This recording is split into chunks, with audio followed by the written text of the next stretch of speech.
Si se lograra recaudar mejor, el país lograría tener finanzas más sanas.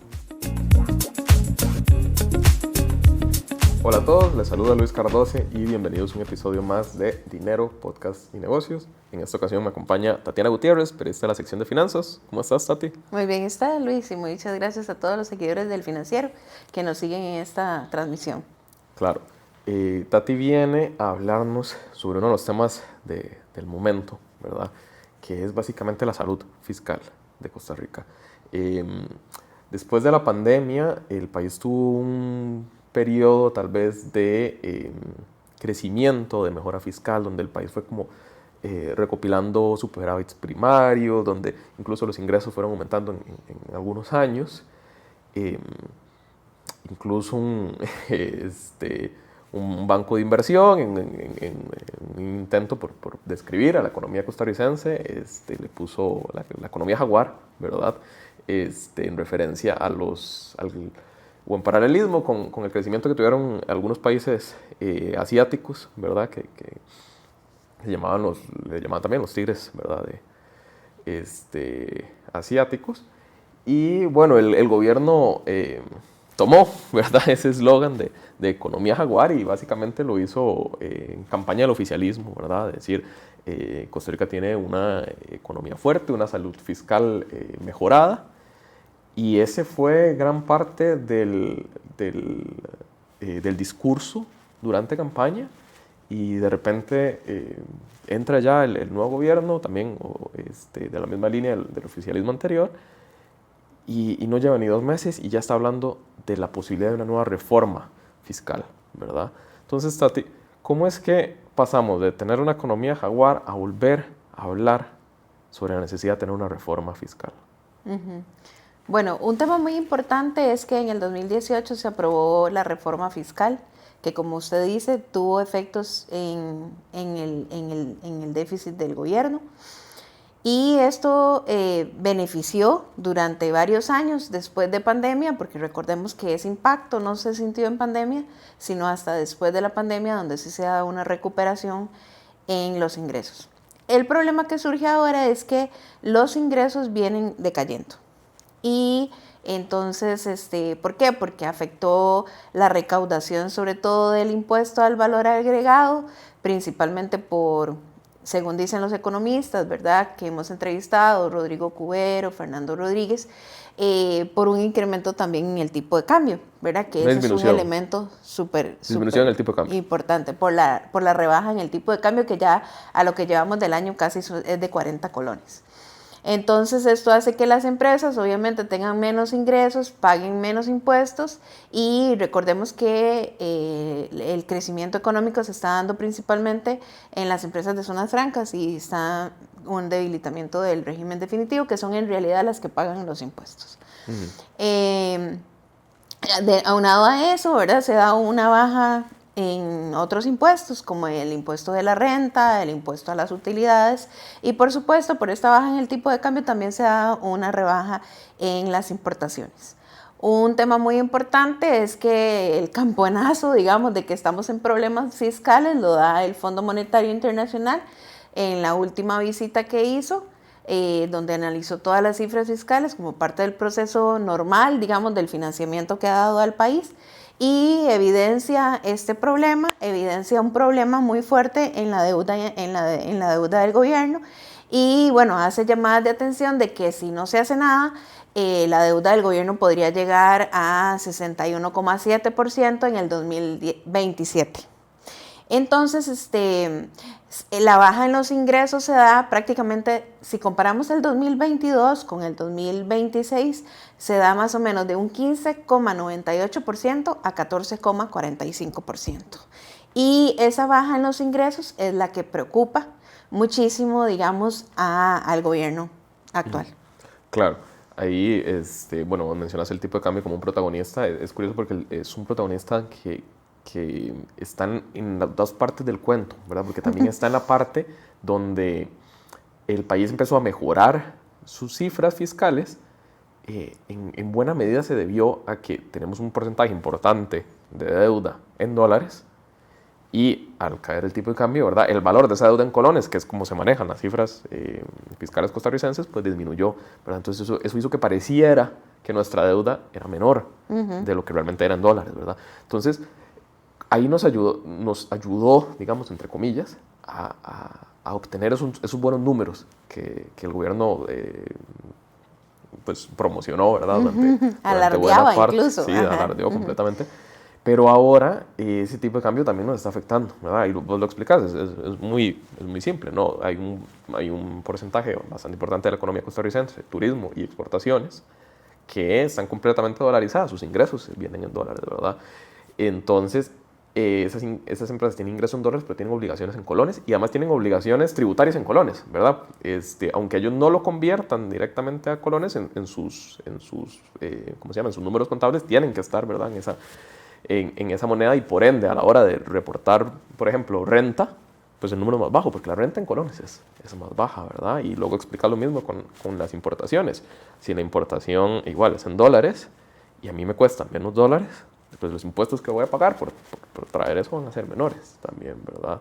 Entonces es curioso ver cómo el tipo de cambio está en las dos partes, ¿verdad? Del sub y baja.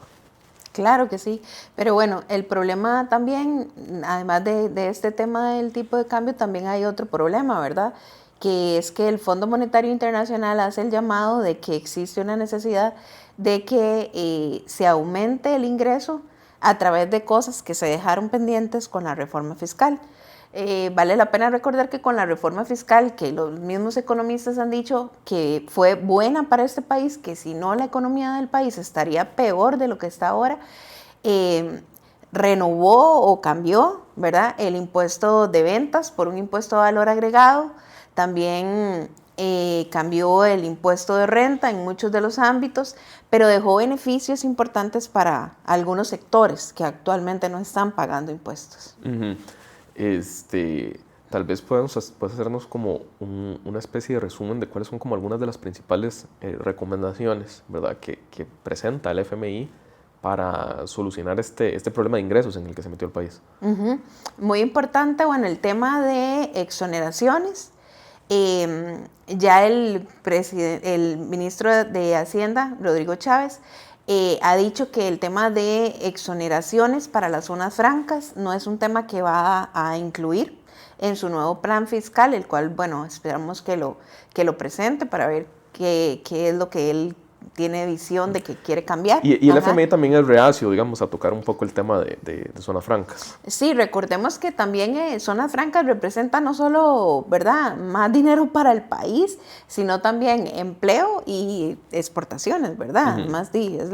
Es el que dinamiza la economía costarricense. Claro, y es el que paga mejores salarios y cuanto más alto es el salario, también más probabilidad hay de que esos salarios paguen renta y eso también genera ingresos tributarios, ¿verdad? El trade-off que tenemos es que esas empresas en particular no pagan renta, ¿verdad? Uh-huh. Que es el principal tributo.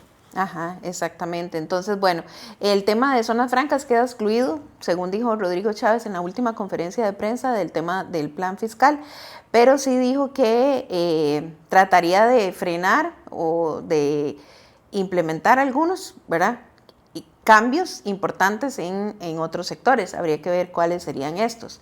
Es importante que el Fondo Monetario Internacional recomienda ponerle un impuesto a la canasta básica, que actualmente lo que paga es un 1%, y empezaría a pagar 13% para la totalidad de los bienes. Este tema es muy importante porque un aumento en el impuesto de la canasta básica perjudicaría, ¿verdad?, a una buena parte de la población, sobre todo a los más pobres, y por eso algunos economistas, incluyendo los de la Universidad Nacional, recomiendan que hayan medidas compensatorias para esos sectores, de manera que el impacto del tributo no les caiga en sus finanzas de una vez, ¿verdad? Claro, si eso llegara a estar, si eso llegara a pasar, ¿verdad? Porque todavía no se sabe qué es lo que él va a incluir. Uh-huh. La otra cosa es que proponen un impuesto al aguinaldo y al salario escolar, que actualmente no tienen impuestos, están exentos, y también algunos servicios que con la reforma fiscal quedaron diferenciados, salud, educación, ¿verdad?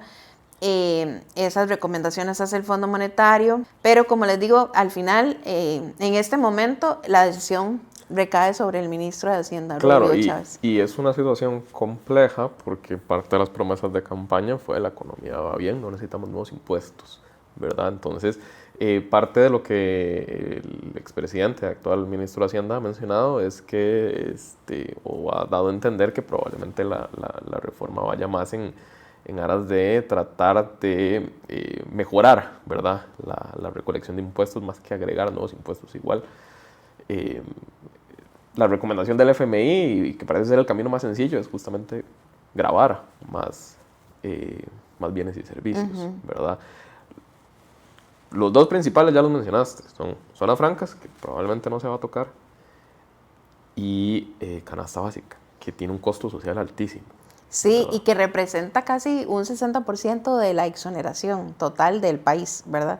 Entonces, esto es importante resaltar. Otro de los temas importantes que creo que fue que las cámaras empresariales también esto les cayó como un balde de agua fría, ¿verdad? Porque cuando se hizo el anuncio del plan fiscal, las consultamos a todas, Unión de Cámaras, Cámara de Representantes de Casas Extranjeras, y muchas, bueno, Cámara de Exportadores, y muchas se estuvieron a comentar. Los que sí mostraron, digamos, como cierta negativa o molestia, digamos, por el anuncio, fueron la Cámara de Industrias de Costa Rica, quien ellos oficialmente se opusieron a que el gobierno impulse nuevos impuestos o que les cambie las reglas del juego a estas alturas, cuando en campaña dijeron que no iban a aprobar nuevos impuestos. Claro, y la otra arista, digamos, sería controlar el gasto, ¿verdad? Lo que pasa es que la misma reforma fiscal del 2018 también ya puso ciertas amarras importantes sobre el gasto. La tendencia del gobierno pasado también fue disminuir el gasto social, entonces parece que hay poco margen de dónde pellizcar, ¿verdad? O sea, pareciera como que el país tampoco puede darse el lujo de gastar menos. Entonces, volvemos a lo que recomienda el FMI, ¿verdad? Que es ir a ver de dónde sacamos más plata a través de tributos. Sí, claro, porque una contención del gasto afectaría obviamente los servicios básicos para el país, ¿verdad? Educación, salud, seguridad, por ejemplo. Entonces, igual ya como que los mismos sectores productivos tampoco quieren eso, o sea, lo han dicho abiertamente, que más bien la contención del gasto es muy fuerte. Lo que sí han dicho algunos economistas es que es necesario que se mantenga la regla fiscal que se aprobó en el 2018 en la administración de Carlos Alvarado, de manera que no se vaya a dar más bien un despilfarro ya después de dinero, después de toda la contención que se ha tenido durante estos años. Porque sí catalogan los economistas que hemos entrevistado en el Financiero que la reforma fiscal del 2018 sí tuvo beneficios importantes y que realmente modernizó el sistema tributario. Lo que pasa es que eso no es suficiente, porque ellos sí insisten en que hay medidas estructurales que deberían de tomarse para que efectivamente la deuda, ¿verdad?, que es la principal preocupación de tanto de los organismos internacionales como del mismo Ministerio de Hacienda, pueda disminuir, porque actualmente está en 58,3% del PIB, ¿verdad? Sí, y según las últimas proyecciones de Hacienda, ya hacia inicios del 2030 podría estar rozando ya casi el 70%, lo cual no solo activaría la versión más restrictiva de la regla fiscal, sino que ya pondría al país en una ocasión donde volvemos otra vez al escenario de 2018, donde ya es muy tarde, ¿verdad? Donde ya tenemos un problema encima, entonces toman decisiones más de cuidados paliativos, ¿verdad?, que de reestructuración.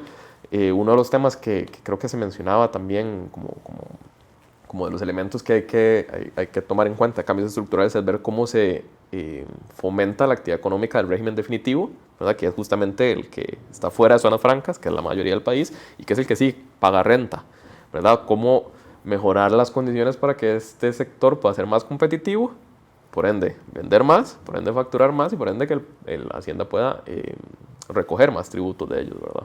Sí, un tema muy importante también de tratar de eliminar la evasión, la ilusión, la defraudación, claro, ¿verdad? Que en este país las cifras son muy altas. Entonces, si se lograra recaudar mejor, el país lograría tener finanzas más sanas.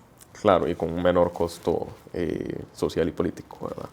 Pero bueno, Tatiana, muchas gracias por venir aquí a explicar este tema. Igual invito a la audiencia del Financiero a que entre al financierocr.com y vea los reportajes de Tatiana. Ilustran muy claramente cuál es la disyuntiva que está viendo el país en este momento. Muchas gracias. Perfecto, entonces nos vemos en el próximo episodio.